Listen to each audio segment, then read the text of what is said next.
Hey everybody, welcome back to my channel. Thanks so much for tuning in. I'm Susan Lynn. I'm a psychic and a medium, and today we're going to be talking about incarnation, and we're going to be talking about souls that maybe, maybe they were not the best.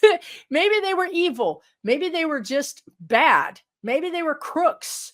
Whatever it is, they really weren't what humans would say. They were not good humans.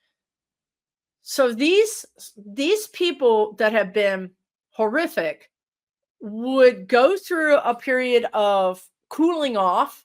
Then they would go into a period of kind of raising their vibration. And I'm telling you right now that they're not going to go through the spiritual car wash and come out brand spanking new. Not going to happen. That soul has been damaged. It truly has been damaged. It may not be completely I don't know what that word is right now because I'm channeling. Rehabilitated.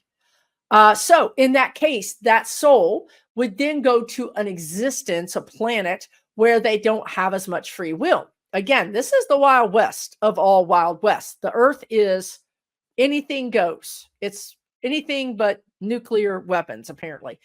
At the moment, anything that doesn't disrupt other existences, we can do to ourselves whatever we want as long as our vibration in our planet doesn't get so out of sync that it screws up everybody else's planet or existence.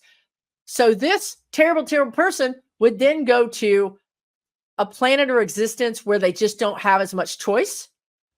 Okay, where there's the guardrails. I mean, I guess if you wanted to, you could call it a prison planet, but it's not a prison planet. It's just not the right way to describe it.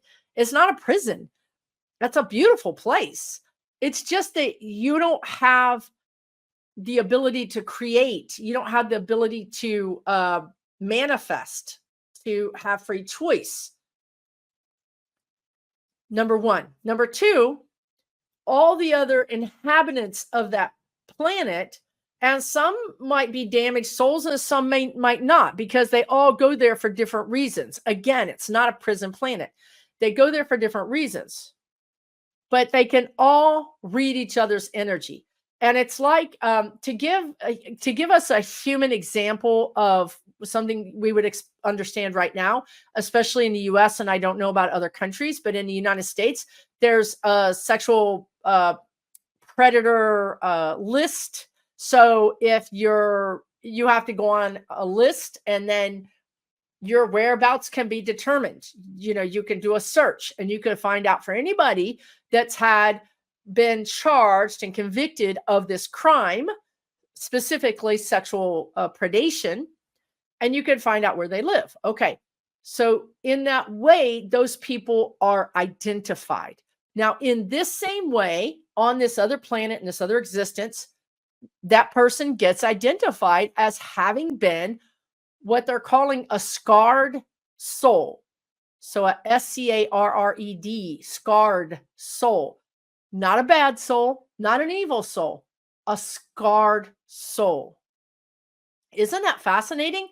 I think that's very fascinating how they choose to denote that this soul maybe isn't whole or isn't peaceful even, Now, again, that soul in that other planet cannot, there's no violence. There's no way it's not allowed. It's not, how do I describe it? These planets don't need police. The energy doesn't allow it. Think about if you're on AM radio, you're not going to be listening to FM. Think about if you're on YouTube, you're not going to be accessing the radio, through YouTube necessarily. It's an environment, and that environment only allows certain things. It's just like plants on our planet. They're saying some plants grow below the equator, some plants grow above the equator, and they don't mix because they need that environment. Okay, so hopefully that makes sense. So now that scarred soul, I'm not sure would ever work their way. Well, they can work their way back. Oh, that's right. They're reminding me of this. I talked about this in a video once. they can work their way back to a human existence. It's fascinating and it's controversial, in my opinion. But okay, so let's follow that terrible soul. That terrible soul did all that, ended up in this planet where they had limited choices. From that existence, and they might spend, you guys, time over there might as well not even exist. Time here on this planet is like the slowest time you can imagine. But time over there is very fast. So even if they spent 1,000 years over there on this one existence, their soul doesn't get repaired. Okay. Like I'm seeing, like, if you think about a rock with a scar in it, or a walnut with a scar in it, the scar is there. The tree that grows with the scar in it, the scar stays there. Maybe it was there 500 years ago, but it stayed there. You can see it. Okay. So their scar stays there, but they can raise their vibration. And if they choose to do so, because it's their choice, if they choose to do so, they can go to another planet that's a little bit more like Earth. It's not 100% like Earth, but it's got, say, 50% free will. We have 100% free will, let's just say. This planet has 50% free will. Well, this is their test. They have an opportunity to revert back to that energy. Now, something I want you to understand too is, how do I describe this? But it's really important. Our souls, when we have a lifetime where, let's say we have a lifetime where we did the same thing over and over again in 40 lifetimes. Let's say we made this same bad decision 40 times. I mean, whether it is we didn't love ourselves, so we got in a bad relationship, or we didn't love ourselves and we got in a bad job, or we lost all our money 40 times. 40 times. Okay. When you do that 40 times, your soul starts to get a little groove in it. And this is the only way I can describe it. So what happens when there's a groove in something? Well, water goes to the groove. Energy goes to the groove. So if you have 40 lifetimes where you've been doing the same thing, you got a little groove there, and then you're more likely to do it. Okay. You're just more likely to fall into the groove. You might call it a rut, a soul rut.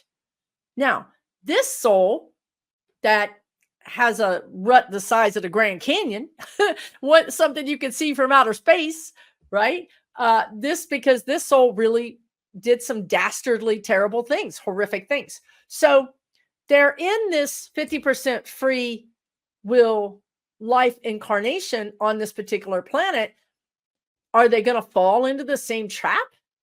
Are they going to fall into the same rut?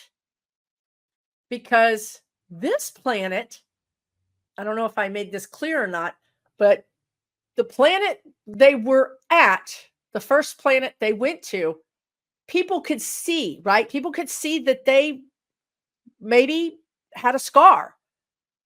And I say people because I'm human, but energies, whatever these were, entities, energies, aliens, whatever you want to call them, they could see, oh, you've got that scar, because remember, it's been notified. Okay, we're going to this 50% free will planet, and it's not as clear because the people, the entities that are on the 50% free will planet are trying to learn how to operate without that amazing ability of telepathy or that amazing ability of psychic knowing. So they're a little foggy. I mean, we're 100% foggy, right? When we're born, like I said, we have the amnesia. Somebody conks us on the head. But in this planet, this sort of like practice planet for Earth, I guess, well, you may or may not know that this person has such a deep wound that has been violent. So that gives that soul an opportunity to act out on that. Whereas before, everybody could see that soul and like, hey, put up a boundary. or not even go near it. But now we're at the Earth practice planet, and people are like, I don't know, something weird about you. I don't know. I don't know about you. I don't know how I feel about you.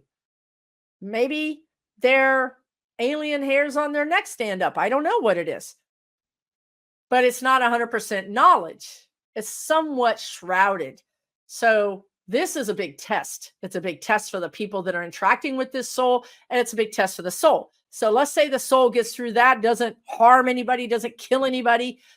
And I'm saying to you, because they have a scar, it's sort of like an itch. It's sort of like they kind of want to scratch it. So they have to learn to ignore the impulse to scratch.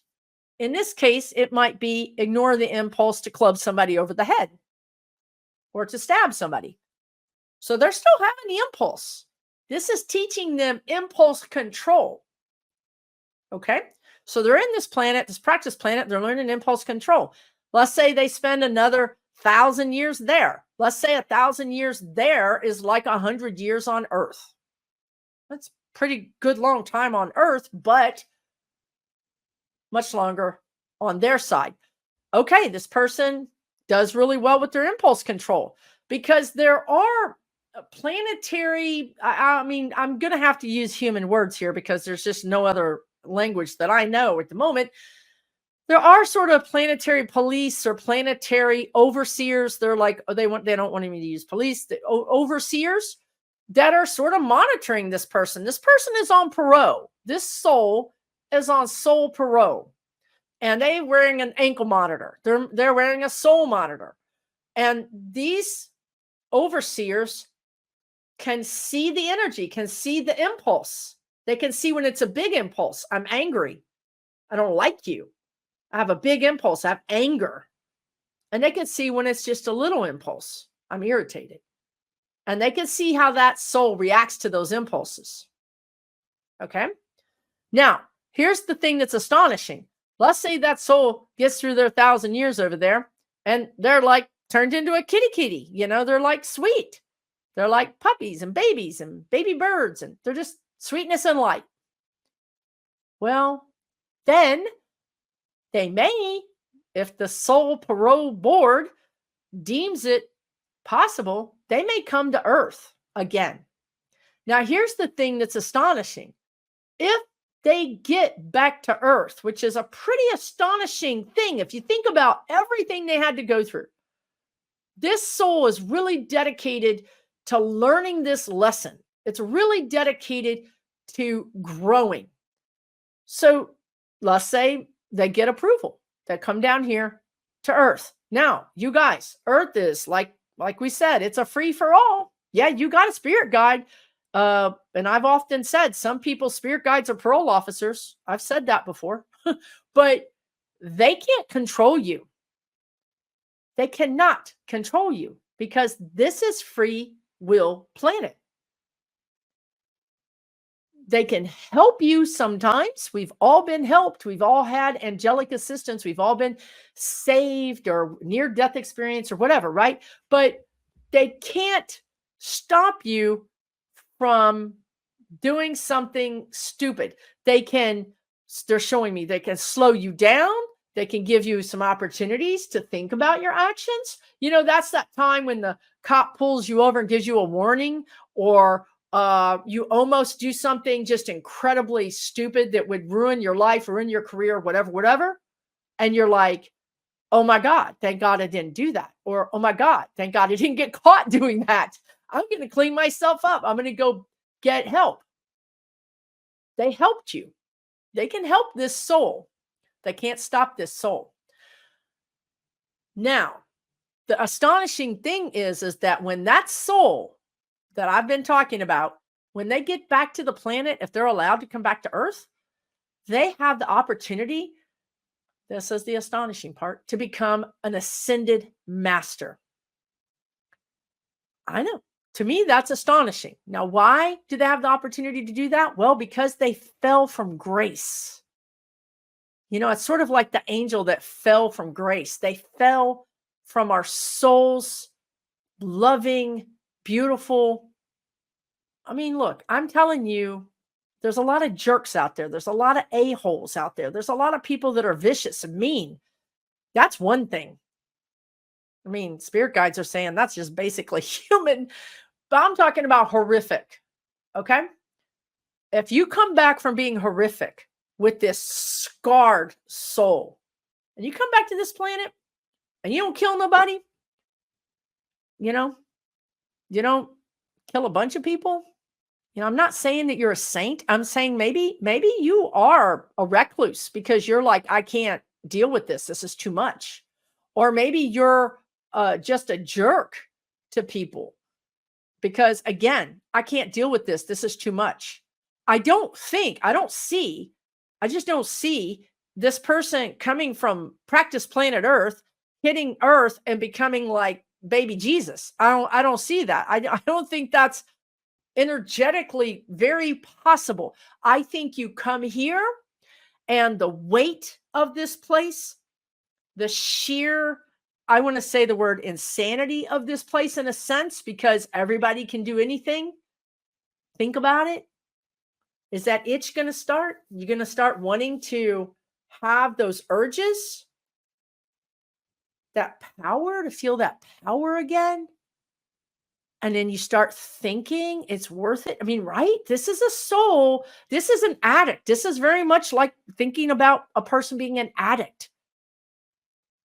And they start thinking about, God, I really love the high of that. I really love that power. I want to do that. I really want to do that again. So they may choose to live in a, cabin by themselves somewhere and be a recluse just to acclimate to the fact that they're having these urges and they don't want to act on them. So then what happens is that person goes through a few lifetimes here. And what the guides are telling me, it would probably be about 15, 20 lifetimes here. Now at 15, they're telling me the average is 10 lifetimes. The average is 10 lifetimes. Then that soul is like, whew, okay, I think I got it. I don't think I'm going to revert. I don't think I'm going to fall off the wagon. I think I can do it. Then they start moving into society more and more and more because they trust themselves. And then you find them, the guides are saying, like, even, this is fascinating. I hope it's fascinating for you guys. Even like in lifetimes like 5, 6, 7, 8. So that's, are you guys following me? 5 reincarnations after they came to this planet from their entire, rehabilitation. There's the word. 5, 6, 7, 8. They find themselves being drawn to violent people. I don't know why. It's just like, I don't know. I mean, I have some examples, but anyway, so they find themselves being drawn to violent people. It might be they become a parole officer. It might be that they become an alcohol and drug abuse counselor. It might be that they become a boxing coach or a boxer themselves. Now, this is where you start to make your spirit guides a little nervous, because your guys are like, I don't know. I think I would rather you be like a painter. I think I would rather you, I don't know, be a farmer. I don't know, something not violent. So you start to make your spirit guides a little nervous, but they are drawn to that because they're trying to prove to their own soul that they can do it. They need to prove to their own soul that they can do it. Secondly, they want to help. They want to help others. They can look these people in the eye and understand you are predisposed to violence. I know this about you. I see it in your eyes. I see it in your soul. Don't ask me how I know. I know. Let me help you. Right? Oh man, now we're talking. Now that's a real payback to society. Now they're paying back to the society that they took from. And that's how they go on this path to becoming an ascended master.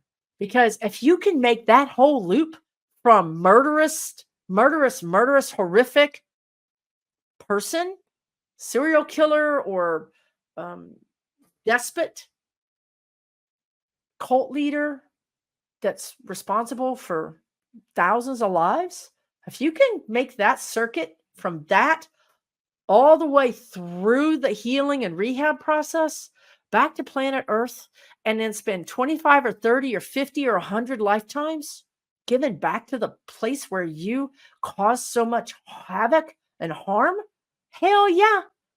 Hell yeah, you earned your stripes. Yeah, you can move up to the next level.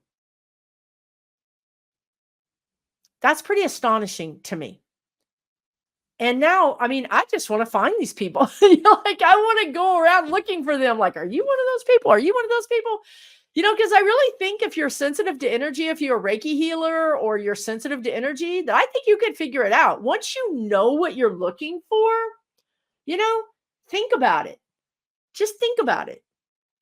But also, let's bring this back to you, and I'm going to close this video out. Where are your ruts? Where are your scars? Because if you start to develop a really deep rut, when you keep incarnating, it's just more likely you're going to fall into the rut. So let's fix our ruts. I'm not saying you're violent. I'm not saying that at all. It's not the same. Their rut was the Grand Canyon. Your rut might be a tiny little, barely noticeable, etched line. And you can heal that. You can heal it in this lifetime by loving yourself, forgiving yourself. Loving yourself, forgiving yourself. Loving yourself, forgiving yourself. If you're angry and you're bitter and you're like, I don't have anything to forgive myself for, then you probably need to look at that, because we often blame ourselves for the bad life that we've had. But instead, maybe you're blaming somebody else. The bottom line is that all of your ability to heal, all of your ability to deal with the input, with the energy that's coming at you, the choices, whatever it is, all of that is here. It's not if my husband would stop, if my son or daughter would stop, if I could get a new job, if I had more money. It's not that. I'm sorry to tell you guys, it's not that. When you change in here, everything changes out there. Everything. So if you want more money, start loving yourself. Start raising your vibration. Start being gentle with yourself. Don't say bad things about yourself. It's not funny. Be your own best cheerleader. Cheer yourself on. Say positive things to yourself. Yes, I'm in a bad relationship right now, but you know what? I'm feeling better about myself every day. And as I feel better about myself, I have more energy. And as I have more energy, I know that I'm going to be able to just find a way out of this situation. That's how you do it. I know my job is terrible. I hate my job. I really hate my job. And I think it's affecting my health and it's affecting everything. So what can you do? Complain about your job, hate your job, or say, you know what? This job is terrible for me. It pays me barely enough to live on, whatever. I'm staying for the benefits, whatever, fill in the blank. This is why I'm staying here. Okay. Let me try something. Let me try 30 days. I'm going to take a 30-day challenge. And for 30 days, every single day of 30 days, I'm going to do something nice for myself. I'm going to do a guided meditation that's self-love, or I'm going to listen to some happy music, or I'm going to surprise and delight myself. I'm going to spend 10 minutes doing something just for me. 10 minutes. That's it. 10 minutes, you take a walk. 10 minutes, you put a puzzle together. 10 minutes, you read a book. 10 minutes, you do anything that lifts your vibration.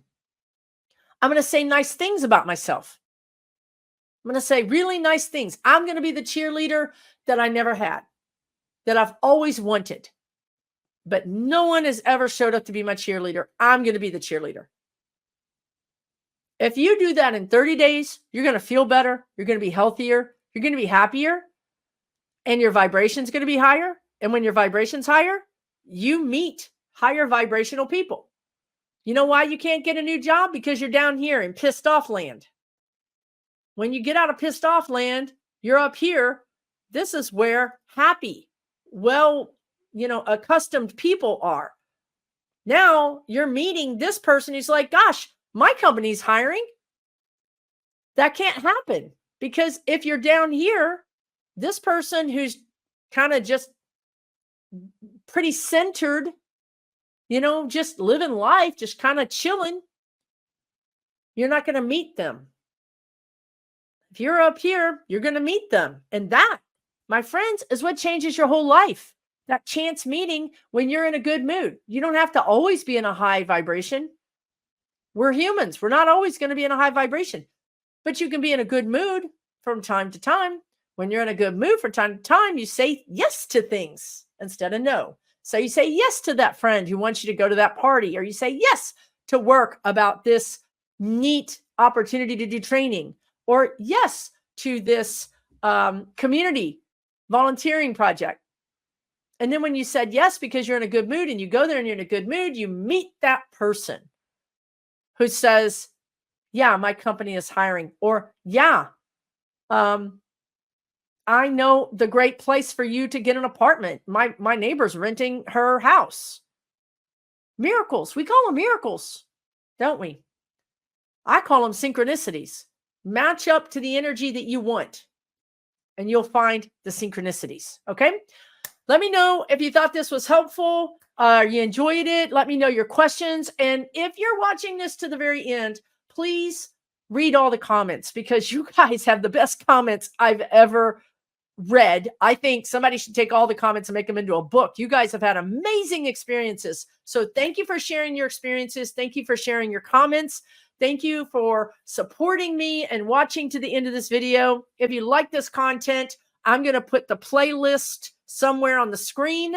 You can click on it and you can watch over 125 or more videos that talk about all these kinds of things. And it's free. It's like a free spiritual library. And if you like this content, consider subscribing. It helps me out. Plus, you'll be able to know when I have a new video, and think about sharing it. Maybe there's somebody who would find this content interesting. Why not? Share the love. Take really, really good care of yourselves. And I really am interested to hear your thoughts. I'll talk to you real soon, probably next Wednesday.